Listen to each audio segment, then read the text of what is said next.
Bonjour à tous, ravi de vous retrouver du haut de cet échafaudage dans l'église de Sahur, puisque nous continuons à suivre ensemble le projet de restauration de cette église.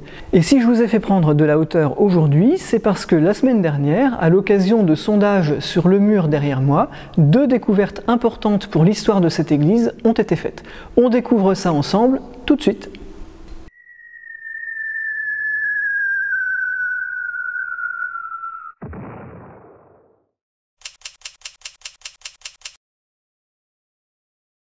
Le mur concerné est celui qui se trouve au-dessus de l'arc diaphragme. L'arc diaphragme, c'est celui qui permet de passer de la nef vers le chœur, et donc au-dessus de l'arc, il y a un pan de mur. Ce mur était fissuré, et après le diagnostic établi par Madame Caron, l'architecte en charge du projet, il fallait, pour préciser le projet de travaux, regarder un petit peu quelle était l'étendue, les causes et la gravité de cette fissure. On a donc monté un échafaudage pour regarder ce qui se passait, et c'est là que les découvertes ont été faites. La première de ces découvertes concerne la voûte de la nef. Vous voyez derrière moi que la voûte actuelle de la nef est en latis enduit de plâtre. Ça, c'est l'état 19e en fait qui a été mis en place pour cette voûte.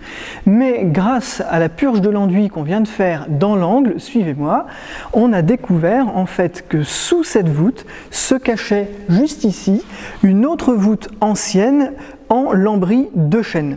On devine ici la ligne oblique qui était potentiellement la ligne de rive du pignon d'origine de l'église de l'an 1000, qui a été ensuite surélevée peut-être au XVIe siècle avec la construction justement de cette voûte plus haute. Le XVIe siècle qui est en fait la période à laquelle a été construite la partie gothique de la nef que vous avez juste en face et qui était beaucoup plus haute elle aussi.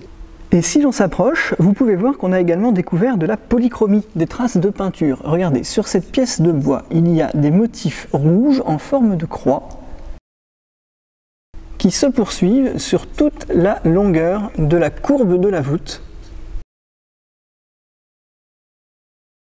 Sur cette autre pièce de bois que vous avez à l'écran, on voit également de la peinture de couleur blanche et rouge qui est en fait l'imitation d'une maçonnerie, ce qu'on appelle un faux appareil. Vous voyez en rouge la trace d'un faux joint. En fait, des faux joints comme celui-ci, on en trouve sur tous les murs de la nef dans cette église, comme vous le voyez derrière moi. En fait, c'était une habitude depuis le Moyen-Âge que de peindre non pas seulement les sculptures à l'intérieur et à l'extérieur des églises, mais aussi l'intérieur des murs. En fait, on peignait par-dessus les pierres de taille des fausses pierres. Ça paraît assez surprenant, mais c'est ce qu'on faisait à l'époque. Et c'est une tradition qui s'est poursuivie jusqu'au XIXe siècle, puisque dans cette église, on a pu repérer 3 couches à 3 époques successives de faux appareils peints sur les murs. Au-delà de ce faux appareil, le décor de l'église romane devait être particulièrement coloré, puisque comme vous pouvez le voir derrière moi, les claveaux des arcs qui ouvraient sur les bas-côtés étaient visiblement peints d'une alternance de couleurs ocre et rouge, ce qui rappelle la polychromie, la bichromie d'édifices romans bien connus, comme par exemple Vézelay. Puisque l'échafaudage nous permet d'avoir le nez dessus, je vous montre aussi les traces de peinture qu'on avait trouvées sur ces éléments en bois de la nef, les poinçons et les entrées des fermes apparentes. Vous voyez ici notamment un décor de grosses hachures jaunes, blanches, séparées par un trait noir, et un motif rouge, plus ou moins floral ou géométrique, peint sur les zones jaunes.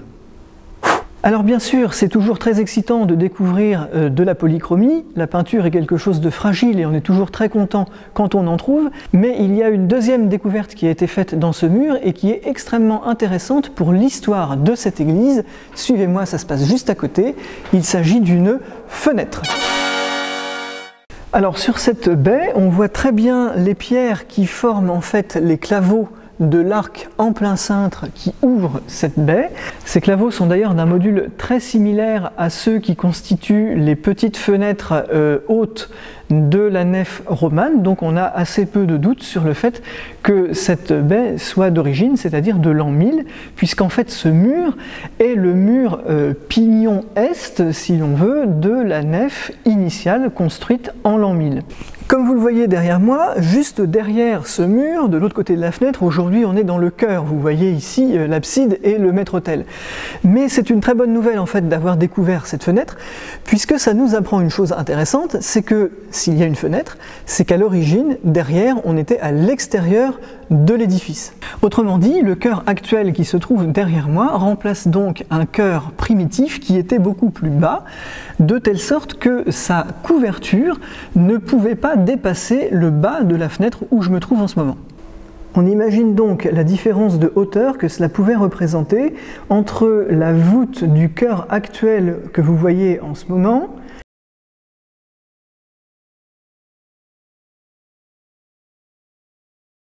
et le bas de la fenêtre que vous voyez maintenant, hauteur qui n'était pas dépassée par la couverture du chœur primitif. Par ailleurs, lorsqu'on descend dans le chœur, vous voyez la fenêtre qu'on a découverte juste là-haut, l'arc diaphragme qui ouvre la nef sur le chœur, comme vous le voyez à son sommet, est aujourd'hui constitué de briques. En fait, on peut imaginer que ce n'est pas le profil d'origine de cet arc, puisque si vous regardez bien juste ici, vous avez quelques pierres anciennes qui commencent la forme d'un cintre. Donc on imagine en fait qu'à l'époque romane, l'arc qui donnait accès au chœur était plus bas, ce qui laissait donc plus d'espace entre le sommet de l'arc et le bas de la fenêtre. Ça c'est très important puisqu'on peut imaginer à ce moment-là que c'était à l'époque une petite abside en demi-cercle voûtée d'un cul-de-four qui prenait place derrière l'arc diaphragme. En revanche, si le chœur de l'an 1000 était moins haut que le chœur que l'on voit aujourd'hui, nous avons pu apprendre, grâce à l'étude d'archéologie du bâti que nous vous avons présentée dans la précédente vidéo, que cette partie de la première travée du chœur actuel, juste ici à côté de la grande fenêtre gothique, eh bien ces pierres-là sont elles aussi datées de l'an 1000, tout comme le reste en fait de la nef. Autrement dit, le chœur de l'an 1000 avait la même largeur que le chœur actuel, il était simplement moins haut et on peut supposer qu'il était également beaucoup moins étendu en longueur, comme je le disais, sans doute simplement une abside en arc de cercle qui ne devait pas occuper plus que la travée actuelle que l'on voit ici. On avait donc en l'an 1000, lorsque la toute première église de Sahur a été construite, eh bien, un édifice qui pouvait ressembler par exemple à ça. Le poinçon de la ferme apparente, c'est-à-dire le poteau vertical que vous voyez là-bas, a probablement accueilli à un moment de son existence une croix, ce qui crée une poutre de gloire, comme on trouve souvent dans les églises romanes, avec le Christ en croix au milieu et de part et d'autre la Vierge et Saint Jean éplorés, ce qui pourrait expliquer le trou que l'on a dans le mur et a priori il y en aurait un autre de l'autre côté en symétrique puisque l'enduit sonne le creux quand on y frappe. On aurait donc eu ici un système d'accroche pour les deux statues de la Vierge et Saint Jean. Ce qui est intéressant, c'est que dans ce cas-là, même si les fermes ont été mises en place plus tard que la construction de l'an 1000, eh bien, on avait derrière le Christ en croix cette fenêtre qui provoquait un éclairage de gloire pour la poutre de gloire. J'espère que ces découvertes et ces réactions à chaud vous ont passionné tout autant que nous. Comme vous le voyez, elles permettent de répondre à des questions qui pouvaient encore se poser sur l'historique de cet édifice, mais elles vont également poser de nouvelles questions auxquelles il faudra répondre pour élaborer le projet de travaux. Quelle partie de restauration pour les peintures murales, pour la voûte lambrissée qui était cachée, pour le mur autour de la fenêtre qui vient d'être découverte.